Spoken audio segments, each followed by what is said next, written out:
quando Joel vai encerrar a profecia, ele vai dizer: olha, o primeiro sinal que é precursor de um avivamento se chama sangue.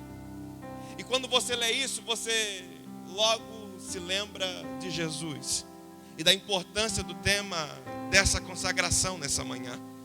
Porque o que Joel está dizendo: olha, o sinal que um avivamento vem é sangue. E quando você lê a Bíblia, Jesus está de joelhos no Getsemane. De joelhos naquele lugar ele está orando, mas há uma angústia que toma conta do seu coração. De tão angustiado que ele está, a Bíblia diz que ele vai dizer que está angustiado até a morte. A situação, a dor e a luta que ele vai passar ali na frente é muito grande. É difícil de suportar, e eu sei, talvez você entrou por aquela porta do mesmo jeito. Uma angústia de alma tem tomado conta de você. Você já não dorme, por dias já não come. Uma preocupação que você não sabe para onde ir e nem o que fazer. E a Bíblia vai dizer que nesse momento, o meu Cristo, o seu Jesus, soa sangue.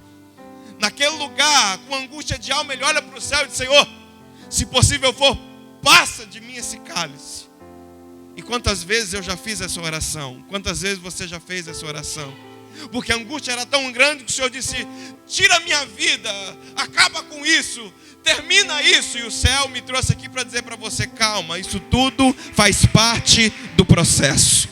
Calma, isso tudo faz parte do processo. Enquanto Jesus está sofrendo aquela angústia de alma, ele olha para o céu, respira e diz: Senhor, todavia seja feita a tua vontade e não a minha. Por quê? Porque Jesus entendeu que o propósito era maior que a dor, aleluia.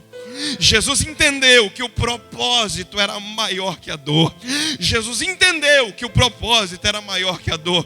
Você veio sofrendo e o céu está dizendo para você: fica tranquila, filha, o que eu tenho depois dessa dor é maior que essa dor. A vitória que eu tenho é maior que essa dor. A vitória que eu tenho é maior que essa lágrima. O sorriso que eu tenho é maior que esse desespero. O propósito é maior que a dor, aleluia. Mas a história do Cristo vai dizer que eles prendem ele. Prendem ele. E prenderam ele por inveja. A Bíblia diz que por inveja o entregaram. Quantos de nós aqui somos perseguidos simplesmente porque Jesus resolveu olhar para nós e resolveu fazer a gente brilhar? Você sabe que há uma luz diferente em você. Você sabe que onde você pisa, a planta do seu pé, alguém olha e diz assim: você é diferente, hein? Você é diferente, hein? Sabe, alguém olhou e disse: não sei porquê, mas eu gostei de você, hein? E essa luz que caminha junto com você, que é a luz do Espírito Santo, incomoda muita gente. E tem outra: aonde você chega, você eleva o nível do lugar. Por que eles odiavam Jesus e o entregaram por inveja? Porque Jesus chega no templo em Jerusalém e diz assim: tragam todos os enfermos. E ele cura todos os enfermos. Agora faz uma fila aqui de endemoniado, ele expulsa todos os demônios. Agora faz uma fila aqui quem precisa de porta aberta, e ele abre todas as portas. Só que no outro dia ele vai embora. Então pensa comigo: Jesus chegou na segunda Jerusalém, curou todo mundo, expulsou todo o demônio. Na terça-feira o sacerdote abre a porta do templo, tem uma fila de gente enferma, tem uma fila de gente endemoniada. E aí o sacerdote falando: que bagunça é essa aqui? Não, ontem estava curando aqui no templo, agora a gente quer cura hoje também. Só que o sacerdote, a vida dele está toda desgraçada. Ele não tem a comunhão que o Cristo tem com o Pai. Logo ele não pode curar ninguém. Logo ele não pode expulsar nenhum demônio. Então, já que ele não pode chegar no nível que Jesus está, a ideia dele é: vamos matar Jesus. Porque Jesus chegou aqui e elevou o nível. É por isso que onde a família Cavalcante canta, o povo fica... Porque quando eles passam, eleva o nível do lugar. E é por isso que tem muita gente tentando parar, mas olha bem aqui para mim: quem para? Aquele que Deus mandou ir. Quem para? Aquele que Deus mandou caminhar. Quem para? O projeto que Deus colocou em ação. Ninguém vai parar você. Ninguém vai parar você. A Bíblia diz que coloca uma coroa de espinhos sobre a cabeça dele, pega um pedaço de madeira, batem na cabeça dele, e na cabeça dele escorre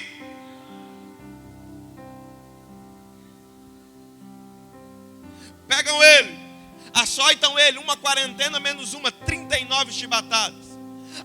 As costas dele estão na carne viva. E enquanto eles batem, das costas deles corre. Eu estou te contando isso porque talvez você lê a frase e é bonita: minha casa está coberta pelo sangue de Jesus. Eu quero que você entenda o quão precioso é esse sangue. E o quão doloroso foi para que esse sangue cobrisse a sua casa hoje. O quão doloroso foi para que esse sangue tivesse livramento nessa manhã. O quão difícil foi para que esse sangue te libertasse aqui hoje. Coloca uma cruz pesada sobre os seus ombros. A madeira não é beneficiada, e conforme ele anda, aquilo vai raspando e vai arrebentando com o couro e com a carne das costas dele. Sabe o que fica no caminho para o madeiro, no caminho para o Gólgota, no caminho para a crucificação? Naquele caminho todo fica sangue. Ele chega na cruz, pregam sua mão esquerda, pregam sua mão direita. Sangue escorre no madeiro. As horas vão passando na crucificação, um soldado vem e fura o seu lado, e quando ele fura, sai. E por todo esse sangue derramado, eu tenho certeza, Jesus tem vitória para a sua vida nessa manhã. Aleluia, aleluia, aleluia. O primeiro sinal de um poderoso avivamento é sangue. E no que eu te contei, você já tem certeza. Um sangue foi vertido no Calvário por você, aleluia. Agora, Joel continua profetizando e ele diz: olha, o primeiro sinal de um avivamento é sangue. E a gente já viu o que aconteceu. E ele diz: o segundo sinal de um poderoso avivamento é fogo. Aleluia. Aí Jesus morre, ressuscita ao terceiro dia, se encontra com os discípulos e diz assim para eles: ficai reunidos em Jerusalém, até que do alto sejais revestidos de poder. Aleluia. A Bíblia diz que eles se reuniram e estavam unânimes em oração, ou seja, todo mundo estava orando no mesmo propósito. Ninguém queria ser maior que ninguém, ninguém queria tomar o lugar que ninguém, ninguém queria aparecer mais que ninguém, ninguém queria cantar mais que ninguém, ninguém queria pregar mais que ninguém, todo mundo estava reunido no mesmo propósito. Eu quero o Espírito Santo, aleluia. Eu quero o Espírito Santo. Eu imagino eles orando: Senhor, envia o Espírito Santo. A gente quer o Espírito Santo. Muitos não aguentaram, foram embora, mas os 100 e poucos que ficaram, a Bíblia diz que enquanto eles oravam, aleluia, um vento impetuoso encheu toda a casa, e línguas foram repartidas como que de fogo, aleluia. Era o começo do sinal que Joel havia profetizado: fogo. Aqueles homens foram cheios do Espírito Santo, e eles começaram a ser usados por Deus para batizar outras pessoas com o Espírito Santo. A igreja de Jesus começa a crescer então. Essa igreja vai crescendo, e quando ela vai crescendo, homens com interesses dúbios, que não eram o interesse de Cristo, começam a querer tomar conta da igreja. Com os anos que a igreja vai crescendo, eles começam a vender pedacinho do céu, pedacinho da cruz. E a época que a igreja vive se chama indulgência. E quem tinha mais dinheiro ia para o céu, e quem não tinha, não ia. Nesse momento, o Espírito Santo que havia chegado e abraçado a igreja começa a se afastar dela. E conforme os anos vão passando, cada vez mais o Espírito Santo se afasta dela. Conforme os anos vão passando, cada vez mais o Espírito Santo se afasta da igreja. Conforme os anos vão passando, cada vez mais o Espírito Santo se afasta da igreja. Mas o que me constrange lhe contando a história da igreja é que enquanto o Espírito Santo se afasta, o céu está procurando alguém. Enquanto o Espírito Santo se afasta, o céu está procurando alguém. Porque a Bíblia diz que você serve a um Deus que procura. Primeiro, Deus procura verdadeiros adoradores que o adorem em espírito. Tem alguém aqui dentro nesta manhã, aleluia. Eu vou repetir: Deus procura verdadeiros adoradores que o adorem em espírito. Deus está procurando alguém que adora com carro ou sem carro, com dinheiro ou sem dinheiro, com casa ou sem casa, enfermo ou curado. Aonde estão os verdadeiros adoradores que adoram ao Pai em espírito? Na história da igreja, pastor Renan, Deus está procurando alguém. Deus está andando pela terra procurando alguém para que ele pudesse fazer com que o Espírito Santo se aproximasse de volta da igreja. E o Espírito Santo cada vez mais distante, mas Deus está procurando alguém. Aí a Bíblia vai dizer que dentro de um quarto escuro, debaixo de uma luz de vela, tem um homem sentado lendo a Bíblia em latim. Aleluia. Esse homem lendo a Bíblia, chega um versículo que faz com que ele pare a leitura e não consiga ler mais. Porque quando leu esse versículo, ele olhou para o céu e disse: espera aí, se isso está escrito aqui, tudo que estão ensinando é mentira. E ele leu: é pela fé. Espera aí, então não é pelo dinheiro, então não é pela indulgência, então não é pelo Papa, então não é pela igreja, é pela fé. Aleluia.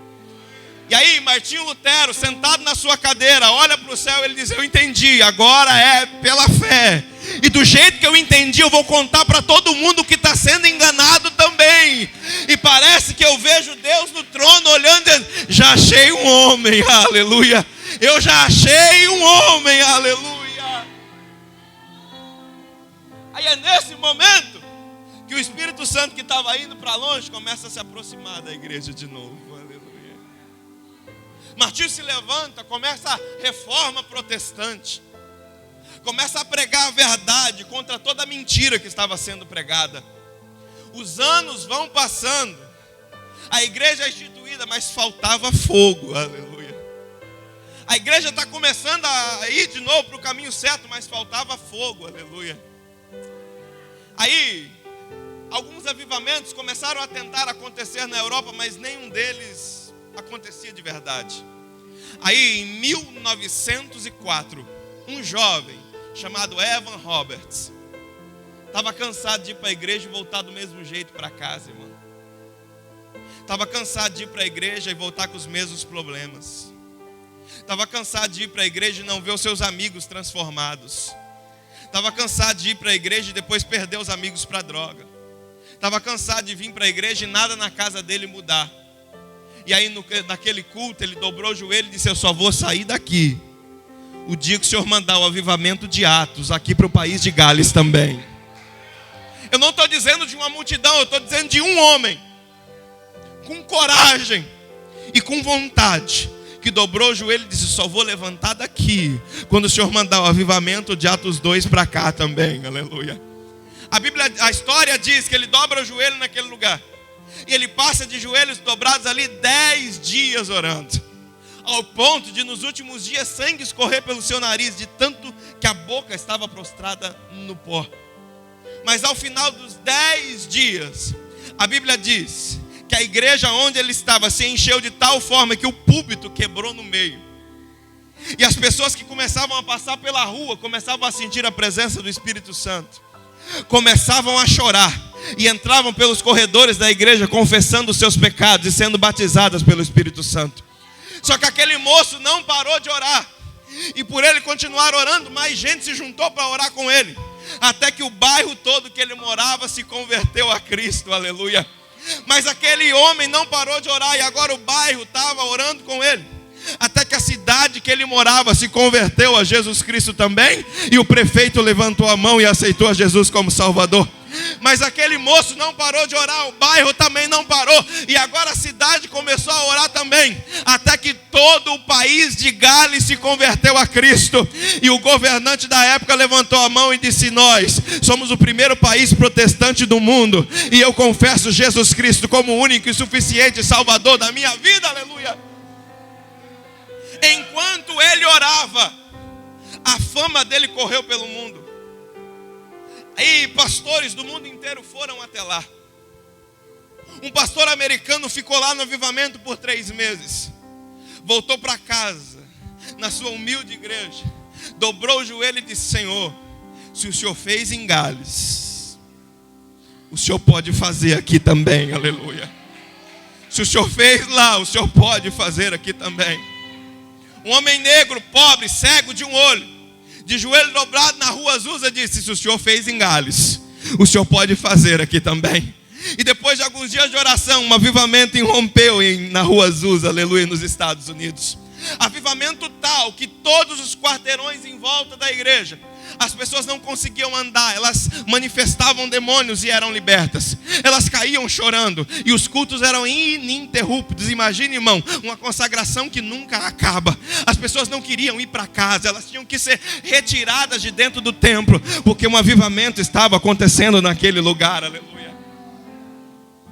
Esse homem orava de tal forma que certa noite os bombeiros invadiram a igreja.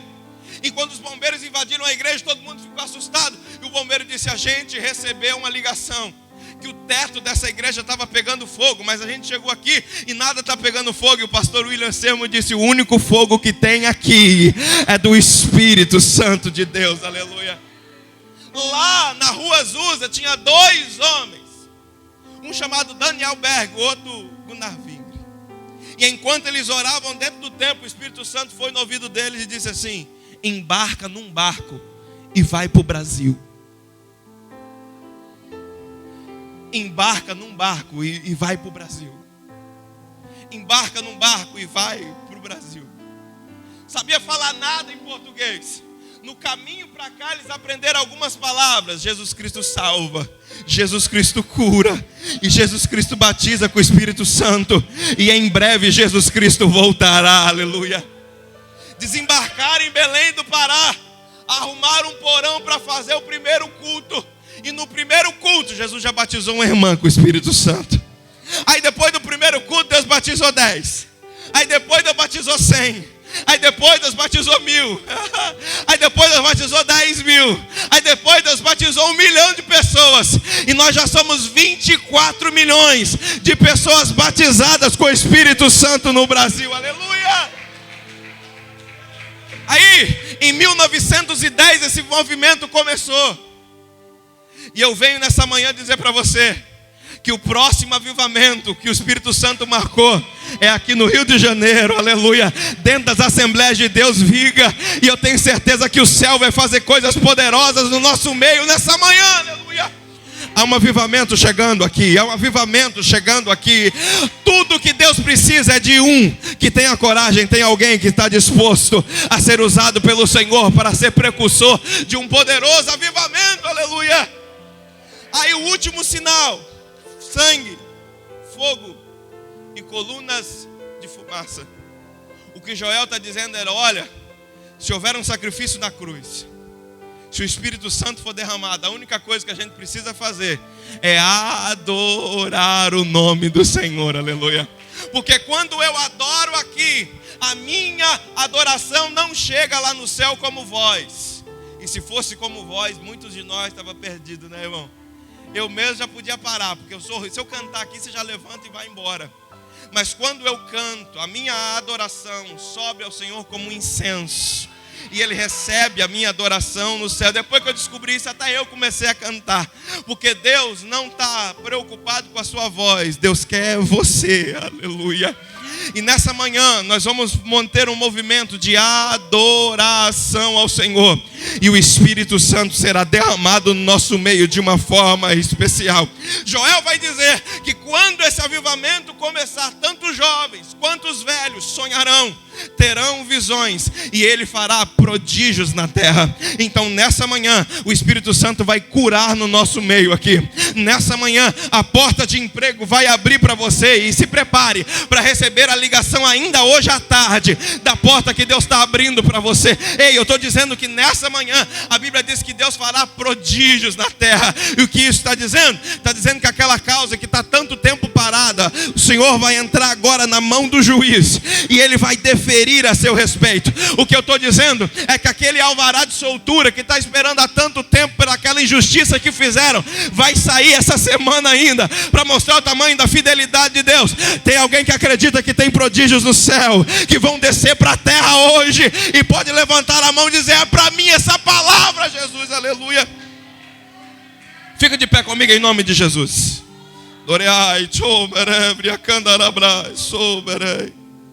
E aí ele termina, e a profecia termina a sua interpretação no início, que diz: e acontecerá que nos últimos dias, diz Deus, derramarei do meu espírito sobre toda a carne. Aleluia. Essa é uma manhã de derramamento do Espírito Santo. Deus nessa manhã fará com que você seja renovado de uma forma que você nunca foi antes. O Senhor tem dons para derramar no nosso meio. Deus tem dom de sabedoria, tem dom de conhecimento para alguém que vai ser pregador e pregadora da palavra nessa manhã. Você pensou que a sua história iria acabar desse jeito, mas não é o fim da sua história. Deus está dizendo: eu tenho um capítulo novo que eu começo a escrever para você nessa manhã, aleluia. Eu quero que você saia do seu lugar para daí te encerrar aqui na frente com uma grande oração. Vem, vem, vem. É nesse momento que nós vamos produzir fumaça para o céu e vamos mandar a nossa adoração a Ele, aleluia. E Ele vai derramar os seus prodígios do céu para a terra. Vem. Isso, toda a igreja, vem, sai do seu lugar. Vem bem para frente para caber. Isso, vem. Pastor Renan vai orar pela gente, vem. Vem, aleluia. Aleluia. Deus só precisa de alguém disposto, e Deus te encontrou nessa manhã. Deus só precisa de alguém que precisa, e Deus te encontrou nessa manhã. Deus só precisa de alguém com vontade. Deus te encontrou nessa manhã. E enquanto nós vamos adorar aqui, o Senhor vai fazer prodígios do céu para a terra. E portas vão começar a se abrir sobre a sua casa. Milagres vão começar a acontecer sobre a sua família. Tem gente que veio aqui, você nem veio buscar por você, é por alguém que ficou lá. Mas o céu está mandando te dizer: eu estou alcançando essa pessoa lá agora, onde ela está. O sangue de Jesus vai guardar a sua casa do coronavírus. O sangue de Jesus vai guardar a sua casa da falência. O céu está mandando dizer para alguém: vem um tempo de abundância sobre a sua casa. Chega de viver de falta, chega de viver de desespero, chega de tanta lágrima porque a porta não abriu. A porta se abre nessa manhã. Levante a sua mão e comece a orar comigo. Deus, em nome de Jesus, está diante da tua igreja os seus filhos, e a campanha é: a minha casa está coberta pelo sangue de Jesus. Esse sangue ficou derramado no Calvário. Cobre-nos também nessa manhã, Pai. O Senhor é o Deus que profetizou sobre a boca de Joel que nos últimos dias o Senhor derramaria do seu Espírito sobre toda a carne. Então, Deus, aonde houver espaço para o Senhor encher o teu filho com o Espírito Santo agora, derrama a tua unção sobre ele. O seu filho que já é batizado com o Espírito Santo, renova a vida dele agora. E aonde houver alguém que está pronto para ser cheio, enche ele da sua presença. Levante a sua mão e dê o seu maior grito de glória a Deus.